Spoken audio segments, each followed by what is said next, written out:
Season saved. Next on this week's episode of Michigan Podcast. But there's going to be one team that's going to play solely as a team. No man is more important than the team. No coach is more important than the team. The team, the team, the team. Looks deep for Anthony Carter. Waits for it. Yes, caught. Hey, they said you can't beat Ohio State. Now what? Brady gets terrific. Throws it, get it, touchdown, Knight again.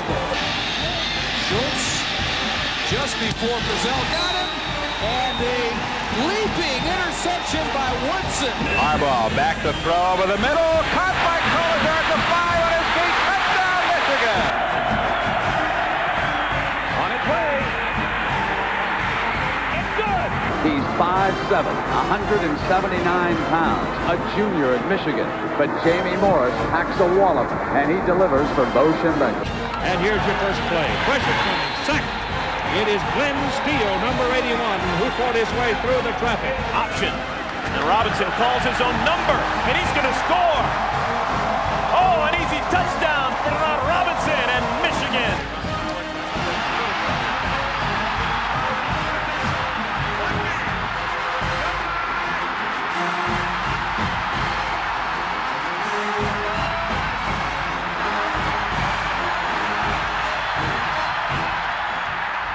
Win it. We're going to win the championship again because we're going to play as a team. And when we play as a team and the old season is over, you and I know it's going to be Michigan again. Michigan.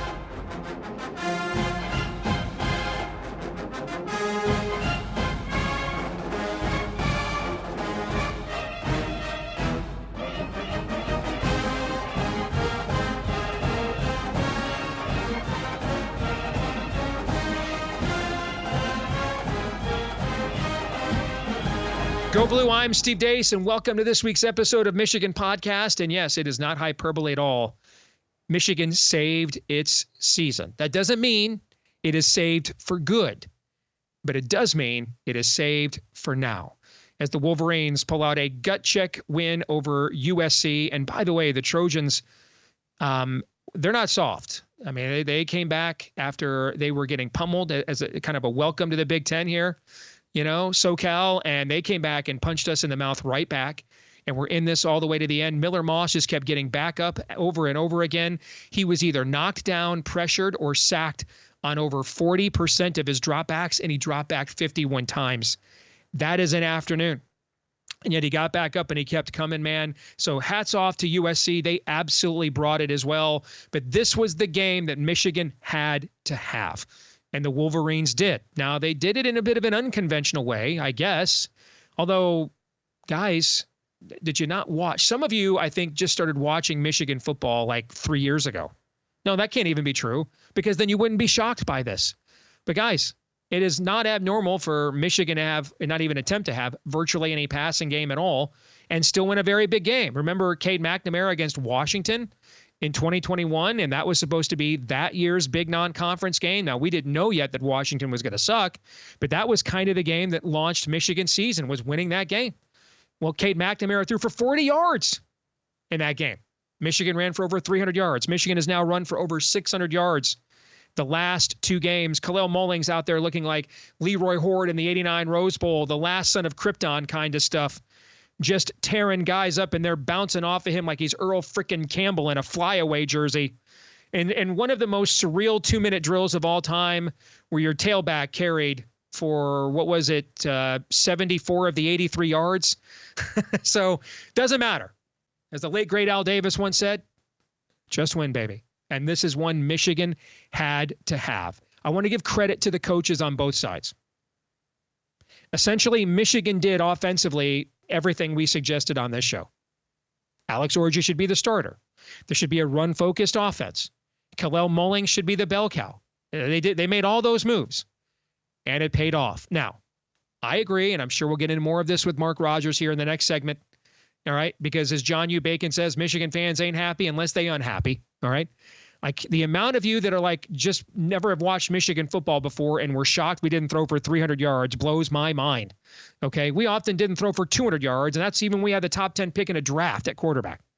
All right, but that doesn't mean your thoughts, if you're one of those people who can't take a W, and you should. I mean, I can doomsay and speak and dauber down and emotionally hedge bet against my favorite team with the best of them, and even I don't understand how you're not totally ecstatic with this win, given what was at stake. The amount of recruits and level of recruits that were at this game as well, okay?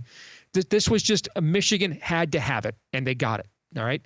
Now, that doesn't mean that there's not further development to be done at quarterback. But keep in mind, the coaches made a mistake not starting with Orji. So this was game one. And he didn't get a warm-up game against Arkansas State or Fresno State like Davis Warren did. So here you go, kid. You get to start at quarterback. Don't make any mistakes, because if we lose, the season's over. That's not an easy gig, guys. So Orji didn't make any mistakes. So already he's better than Davis Warren, because we were turning the ball over once every 4 possessions under Davis Warren. So box checked. All right. Every single down, even a half a second of hesitation, wondering if Orji is keeping it or not, absolutely opened up running lanes for Michigan. Box checked. We asked less pass blocking for a young offensive line that has not been good pass blocking. And look what happened. On the run side, Michigan's running backs, average yards per carry before first contact was 3 yards. That is Joe Moore award-winning stuff. Anything over 2.5 is considered very good. Anything 3 and over is elite. Okay, so Orji's legs being there to give the offensive line and just a little more in terms of defensive hesitancy. And then the stick-to-itiveness of the running game, you get your best offensive line performance as well. You see young guys that struggled early in this year. Evan Link, 2 weeks ago, got a 0 grade from Pro Football Focus. 2 weeks later, he's the guy that springs the block or gets the block that springs Kalel Mullings for what was the biggest play of the game, the 63-yard run. Jair Sugar Hill, man, got just absolutely abused by Texas. I think Steve Sarkisian just threw at him again. It was like every play, hey, where's 20 at? Throw there, okay? He comes off the bench here. Will Johnson is banged up. Will Johnson's the best player we have. He's not even on the frickin' field for USC's last 2 possessions when we get stops, which I'll talk about the defense here in a second. But Jair Hill comes off the bench, plays phenomenal, gets an 85 PFF grade, just below Will Johnson. This is how you build confidence as a program.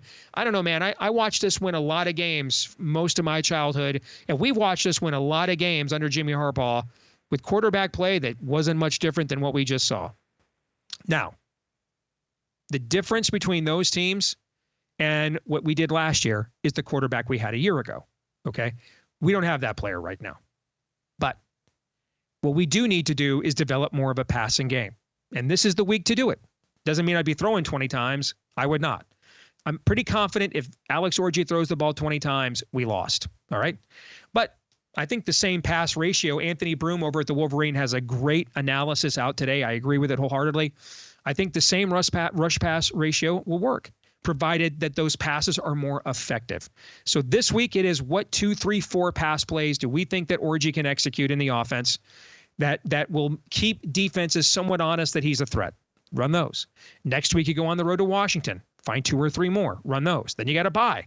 Come back with 5 or 6. And before you know it, you've got about 10 passing plays that you are confident that you have seen him do in practice and games that he can execute, which will open up the running game all the more. So if you look at this as game 1, I know it's not to us and to the team's record, but in terms of what the team is now with this dramatic switch from one system of quarterback to another, it is game 1. I think there's a lot here to be thankful for, and especially the fact that the season has hope and lives on. And I think we also, oh, by the way, mad props to Tommy Doman. He was an All-American level punter last year, except the Iowa guy was just all Galaxy, so no one cared. He's been cheeks all year. And he finally showed up for the 24 season right when we needed him the most and consistently pinned USC into bad field position and helped us to play complementary football. So good to see Tommy Doman back to what we used to see him able to do, which brings me to the defense.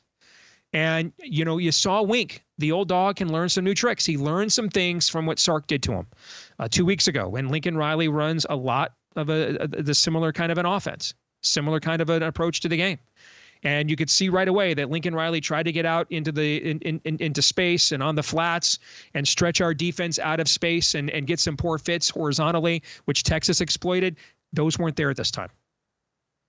And you saw that we were blitzing over 40% of the time before this weekend. We blitzed 28% of the time. And you saw and we showed trust in the front four, and those guys delivered all game long. Josiah Stewart was, National Defensive Player of the Week level good. Still got a linebacker issue with Jayshawn Barham. Right now with Jayshawn Barham, it's the worst of both worlds. He's just not diagnosing plays, but he's a world-class athlete. So he's just taking himself out of position like that, and the rest of the defense can't recover. That's what happened on that one long run USC had. That was his gap. He's standing right there, just takes himself out of the play, and the USC tailback just goes right by him for 60 yards. Okay. And that was essentially their entire running game that afternoon, because they only had 30 yards on the rest of their carries. So we got to figure that out. We'd be better off if Jayshawn Barham was, like slower and neck roll middle linebacker, because at least if you're going to run yourself out of plays like that, you're still maybe someone at least in the way. Okay. But when you're that level of a Devin Bush explosive athlete and you're misdiagnosing the play, that's a problem. And they got to fix that. Other than that, though, pretty much all the other defensive issues were fixed. Couple communication errors in the secondary. Again, that football is not a game of perfect. That's going to happen. Okay. One of them was inexcusable, and that was a wide open touchdown. I doubt that Wink called a cover zero blitz inside the red zone. I think Barry, who was phenomenal all game long, except for that play, I think maybe he just didn't get the right call from the sideline. But yeah, Wink learned. And then if you end up stopping USC and Lincoln Riley on the last two drives without Will Johnson on the field, he's standing on the sidelines. Just a great job by Wink. And here's some stats to back that up. Lincoln Riley coach team had never started a game with 4 straight punts before. You force a Lincoln Riley coach team to punt 7 times. You let them drop back to throw over 51 times, and they don't even get 300 yards. Those are outstanding performances by a defense against this Lincoln Riley coached offense. So well done by Wink. I think the identity of this team now that we expected to see going in has been established. I think the floor now is solid. The ground is solid underneath us now.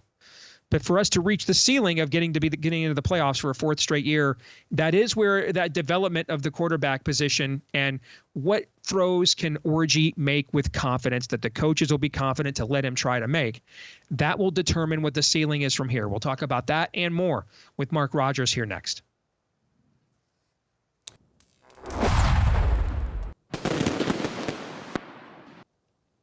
And welcome back here on Michigan Podcast. Time now for the 10-minute war, or thereabouts, with our good friend Mark Rogers. Let's get the jaundiced scarlet and gray view of things, because I just talked about how I think Michigan probably saved its season on Saturday against USC. And Mark, of course, has a fantastic channel here on YouTube as the voice of college football.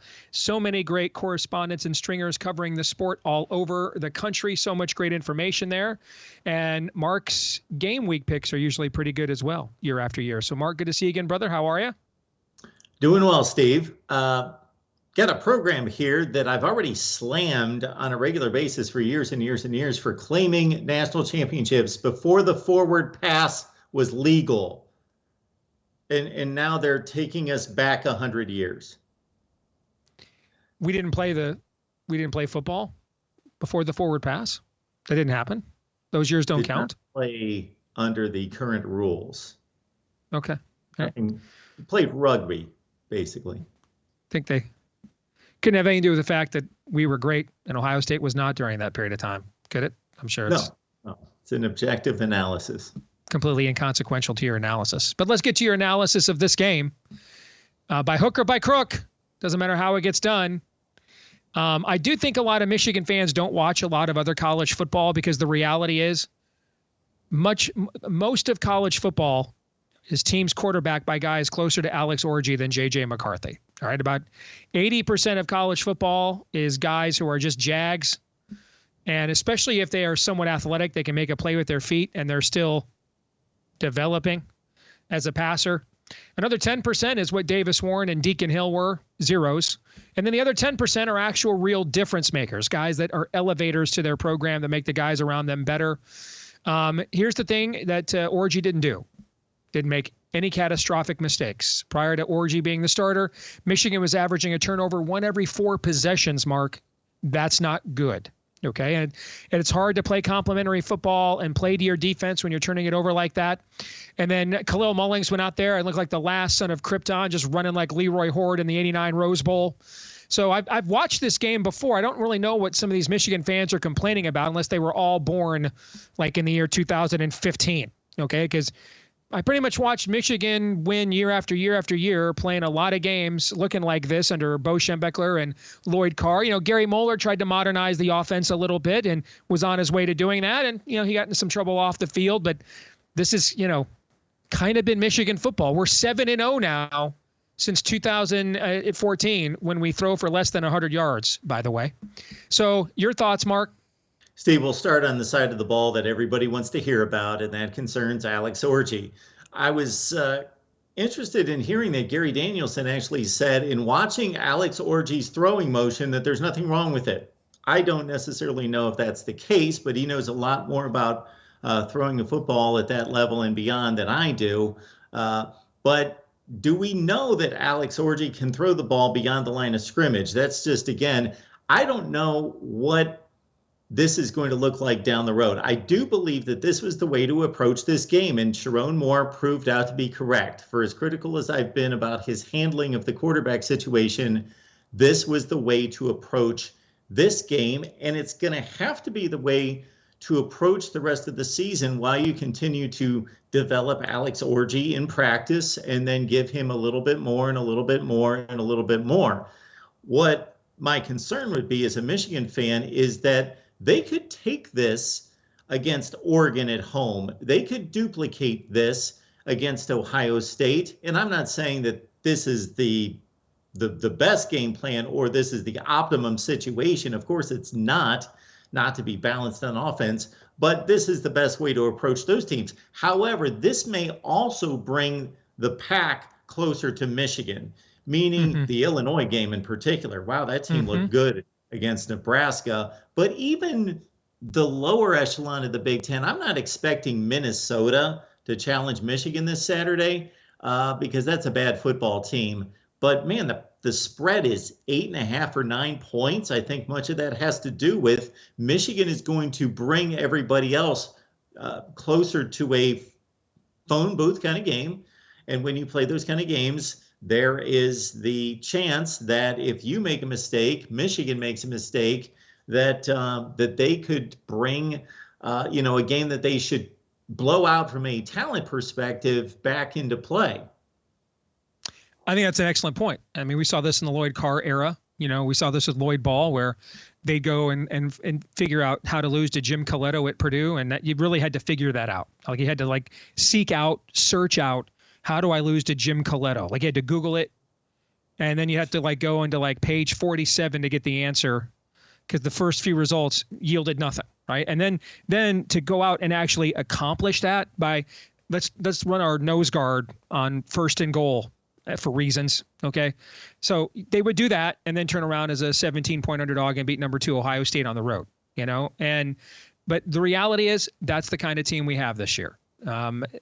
We got caught in a quarterback vortex, and JJ and Jimmy did not move on until basically everybody who was worthy of something was pretty much already accounted for.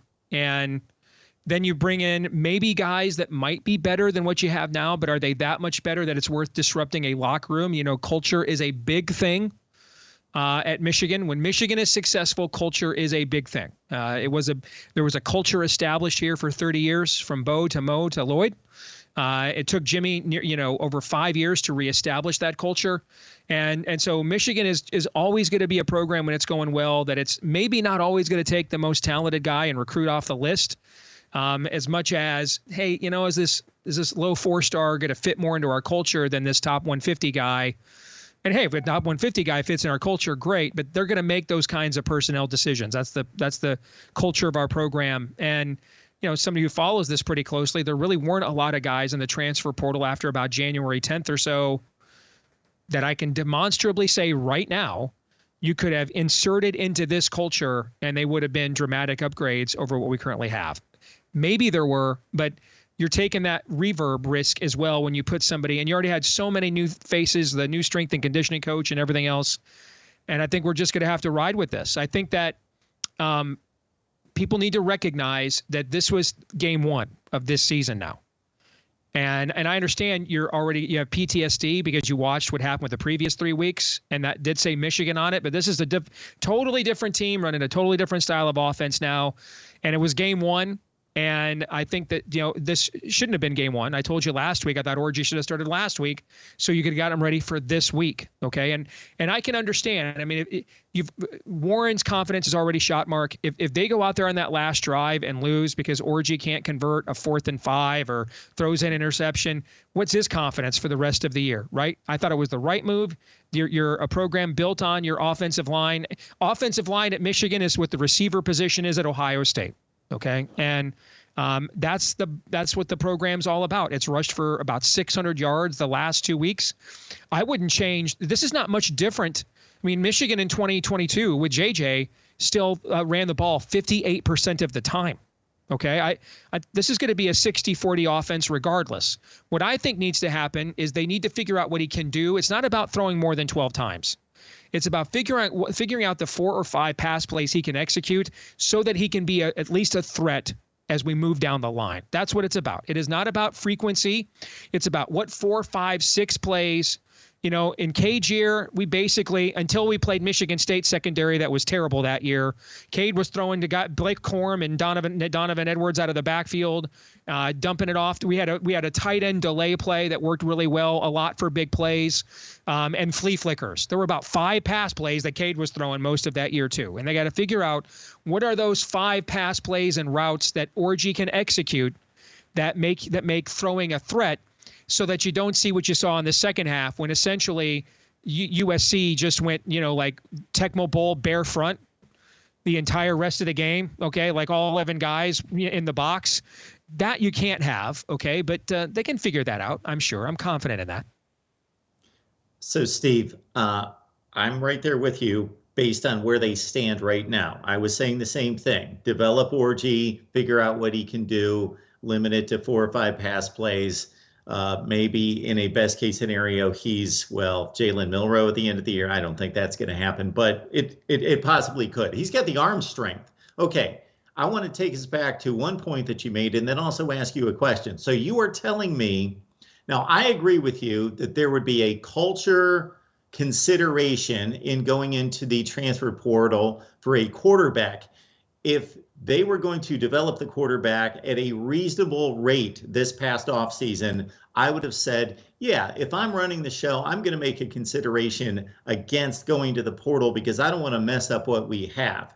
But if you could have looked ahead to see this, you wouldn't have gone into the transfer portal for a quarterback. And you don't think Michigan's culture is strong enough to bring in a player who's been proven to be productive somewhere else. So it's not like he's some kind of renegade wild card of a behavior problem. You know that the guy has been able to run an offense and keep his nose clean somewhere else. So the culture should be strong enough to bring in another player from another program and assimilate him into the culture.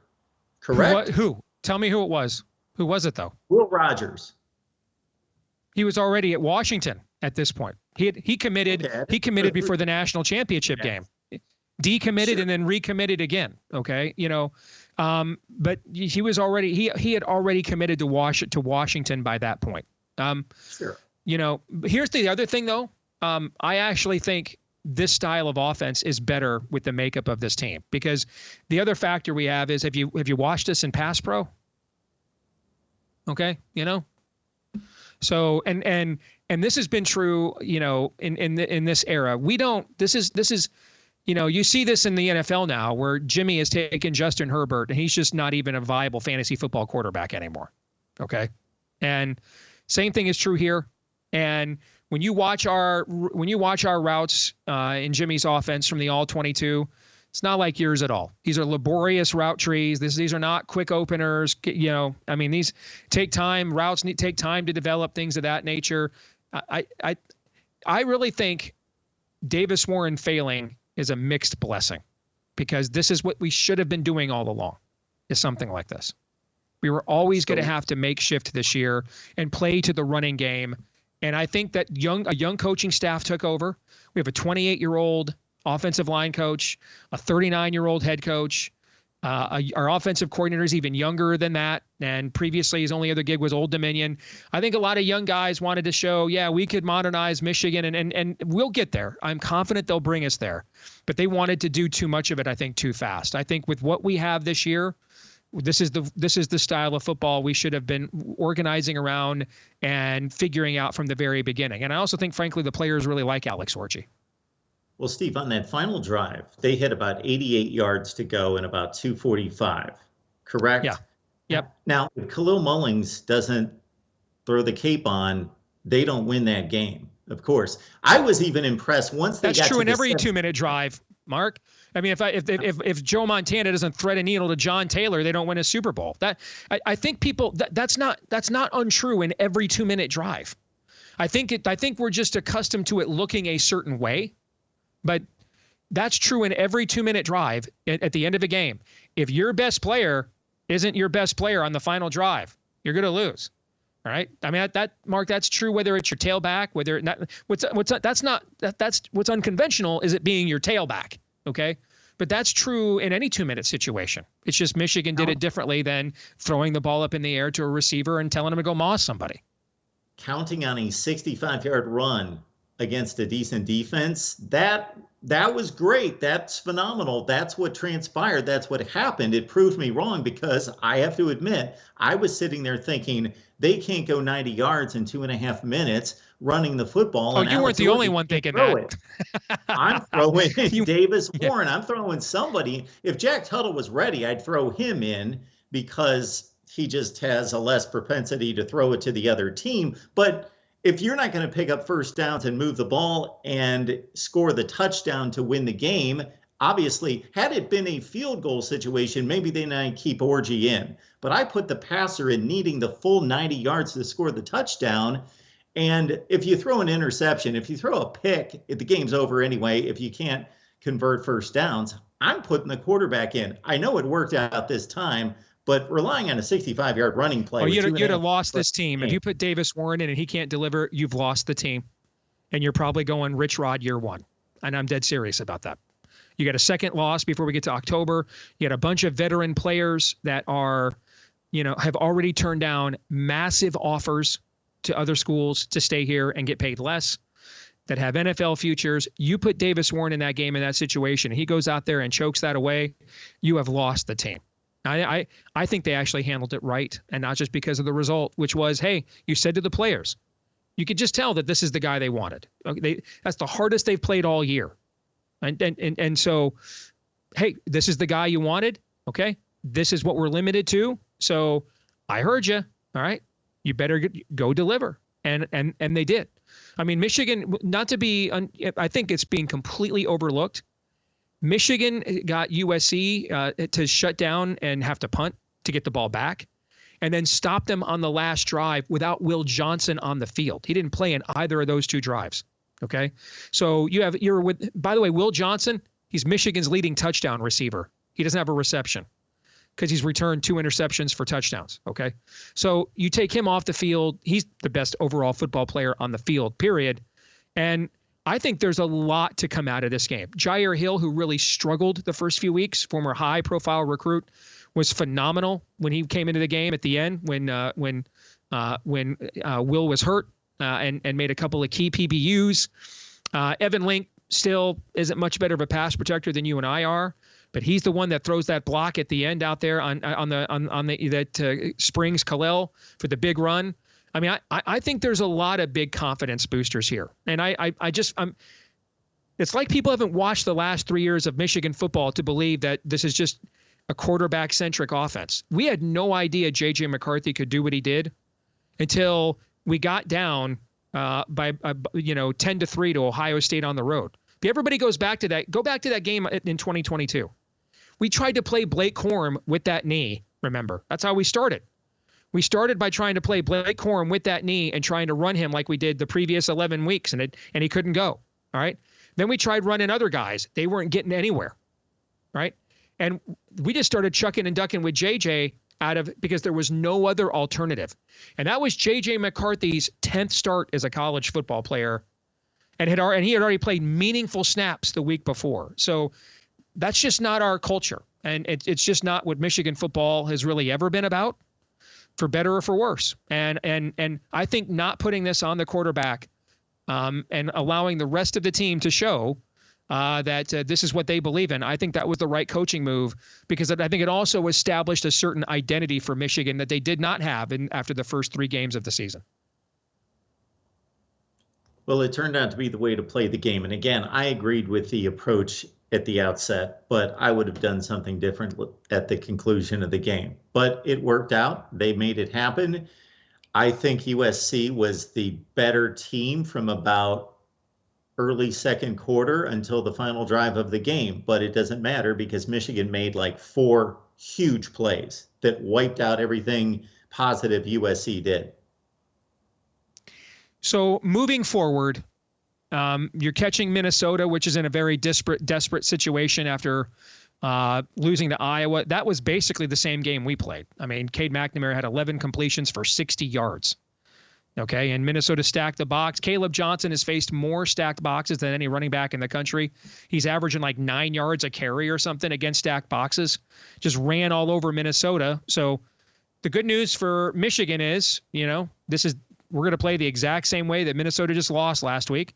The good news for Minnesota is they're going to see exactly what they just lost to last week, so they should be ready for it, But I do think your point about this raises the ceiling, but raises the floor, but lowers the ceiling as well in terms of margin for error, both at the bottom of the schedule and the top. I think that's 100% right on.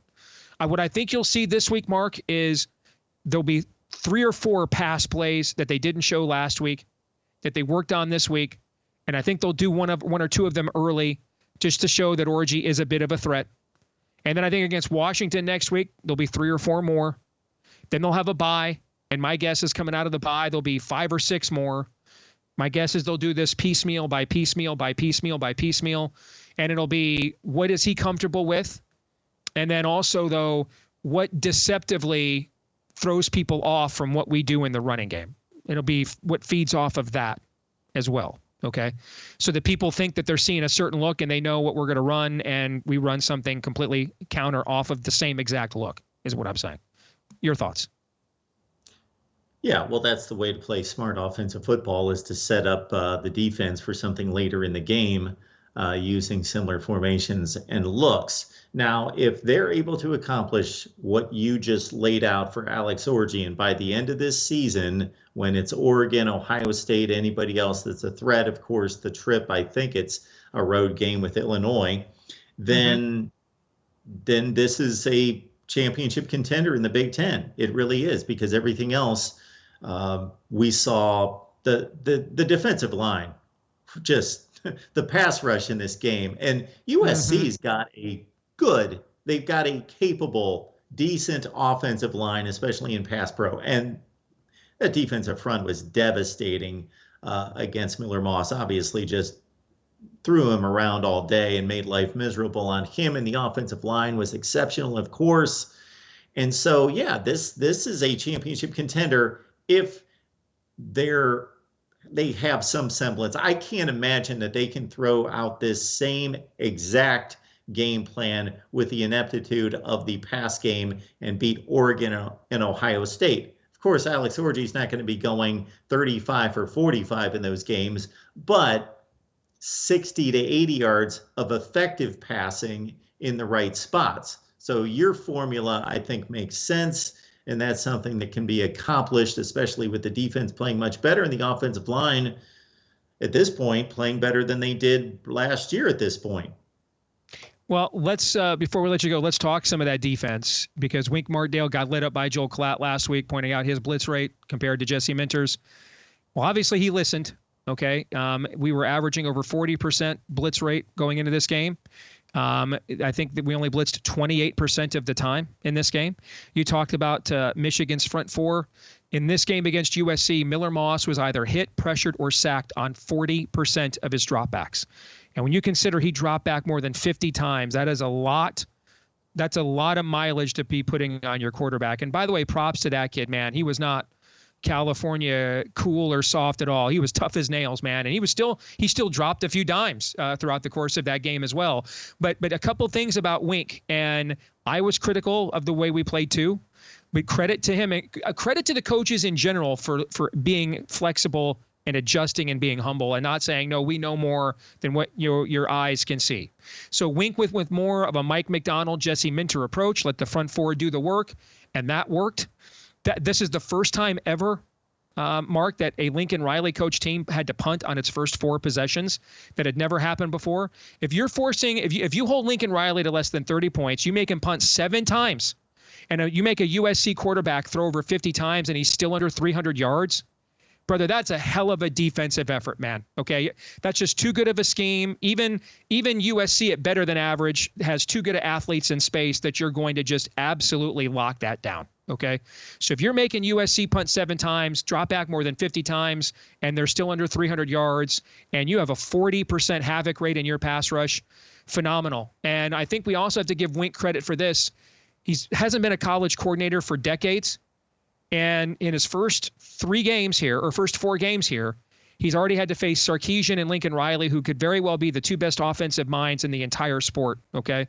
And they run virtually the same offense. And you could see he learned some things from Texas. You could see USC right away try to get the ball out in the flats and run horizontally and get it out and expose us in space, which Texas did.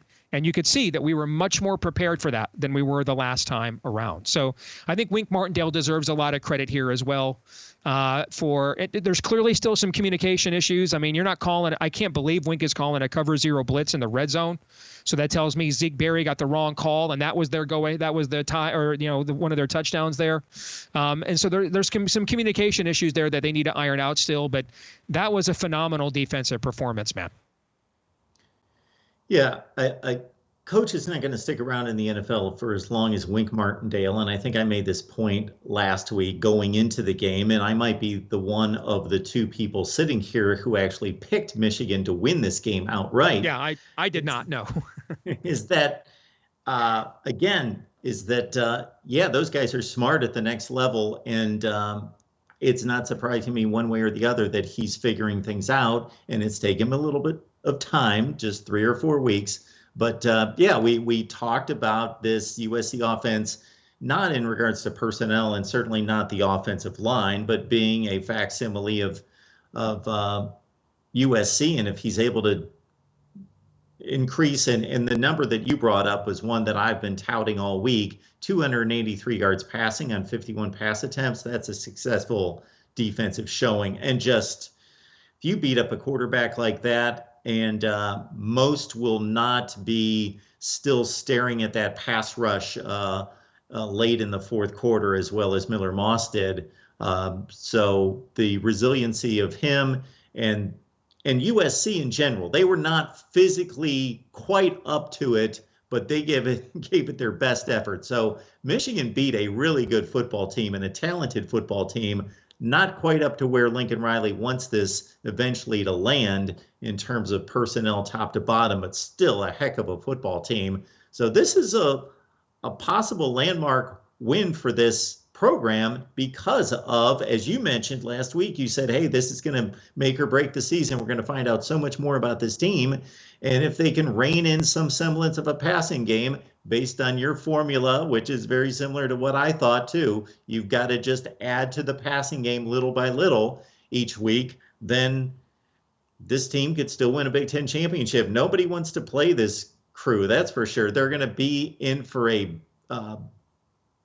rock'em sock'em, knuckle sandwich kind of game. And a lot of defensive backs and safeties don't want any part of that. I'm with you, man. Tip of the cap to USC, the way they came back there in the second half and punched back. They would not have done that the last couple of years. And so clearly some culture has been addressed there for sure. And if I were a USC fan, I'd be disappointed with the result, but I would like what I saw from my team in that kind of an environment. And you look at the rest of their schedule, man, they still play Penn State and Notre Dame, but they get them both at home. I mean, tell me what game on their schedule the rest of the way they're a definitive underdog in. I don't see it. I don't think they'll go 11-1, but I don't think they're anything more than a field goal underdog in any other game the rest of the year, at least as long as they can keep Miller Moss healthy at quarterback. Let's nerd out on something before you and I go. Okay. And you and I are of the same generation and grew up when CBS had the Big Ten football package in the early to mid 80s, right? And then ABC bought it away in the 1987 season. But you and I grew up listening to Brett Musburger saying, "You are looking live," with Ara Parsegan calling the games and Pat Hayden, and that music and that CBS Sports production value. I would tell anybody right now, if you've never watched the intro to the 1986 Michigan-Ohio State game in Columbus that CBS did for that game with the Rocky theme, it's one of the greatest I've ever seen. You have to go and find that on YouTube and watch it. It'll make the hair on the back of your neck stand up, okay? What they did with Michigan USC in that intro in the Rose Bowl, I got to tell you, being at the Rose Bowl, and when you're at the Rose Bowl, it is like you're watching the game in HD in real life. It felt, with the sun out and those two uniforms out there on that immaculate field, CBS freaking brought it, dude. Brought it. And I could see some SEC people, some SEC blue check marks on X were like, we should never have let this go. ESPN's productions and games it ain't as cinematic as this. It's not. I thought that brought back a lot of, I was on the road Saturday because I didn't give us much of a chance. I'm like, might as well make some money.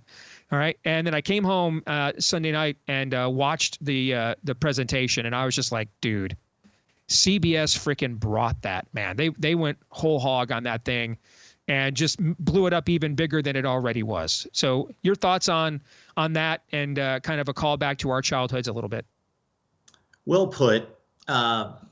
CBS and college football and the NFL is just a marriage that has always worked to give that almost the television version of NFL films, that type of regality to the event. Now, I did not see the Open because my Saturday afternoons are about conserving every second to watch as many plays in as many games as possible. So I did not see the Open.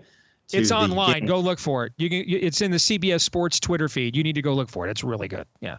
I will give it a look. But you're right. I was anxious to see these two teams on the same field, the color clash, bringing to mind all sorts of Rose Bowl matchups from the early 80s on through the 2000s, of course. And for them to be playing in the same stadium. USC is out of place geographically. That's not debatable. But there is a feel of a Big Ten team there. From a tradition and history standpoint.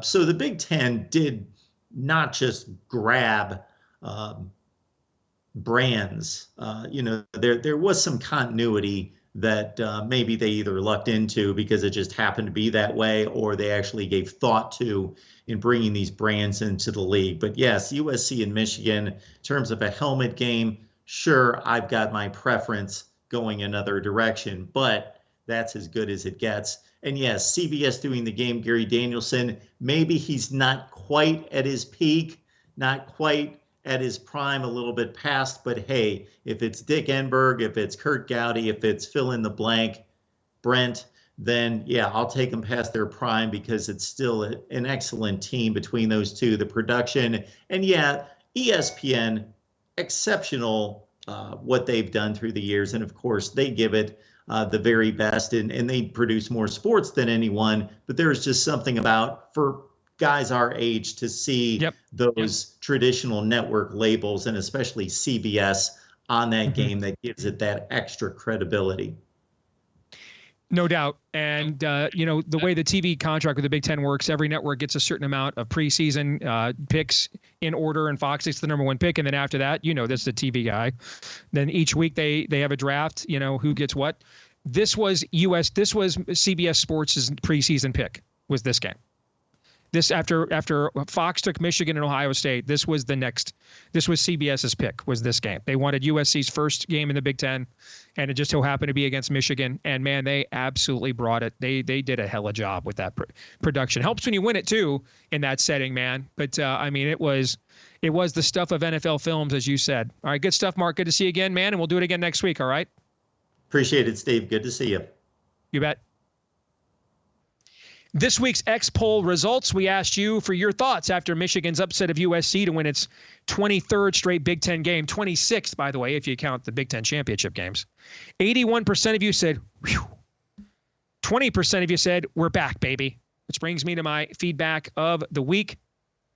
And this comes from Josh Lurie, who says, Steve, loved the show, have been watching since the bad old days. Checking X after the game for your live tweets has become a post-game ritual. Love that you wear your maize and blue heart on your sleeve, and no matter what, we won the Natty. That's right, baby. No matter what, we won the Natty. And they can't take that away, ever. We won it all. So thank you, brother. Appreciate the kind words. And appreciate all of you as well. And if you want to show your appreciation for us, you can comment here in the comments on YouTube. You can leave us a 5-star review on iTunes. Like, rate, share, subscribe, 5-star review. Please do all of those things for us, because when you do that, the algorithmic gods help us to find more Michigan fans just like you. And we need to do that. So thank you very much for doing that, and for all of you who already have. You can follow us on X. Not sure how much live game tweeting you'll get from me this week. I'm actually going up to Ann Arbor. Our annual family game trip is this week against Minnesota, and then we're going to go see those playoff-bound Detroit Tigers in their final game the next day against the White Sox. So I'll get to some tweeting during the game. Remember, the internet signal at the big house is ass. So who knows? But you can usually follow us on game day, and you can always follow us in between episodes at Michigan Podcast on X or Twitter, at Michigan Podcast there. Until the next time, I'm Steve Deace. Remember, go Blue.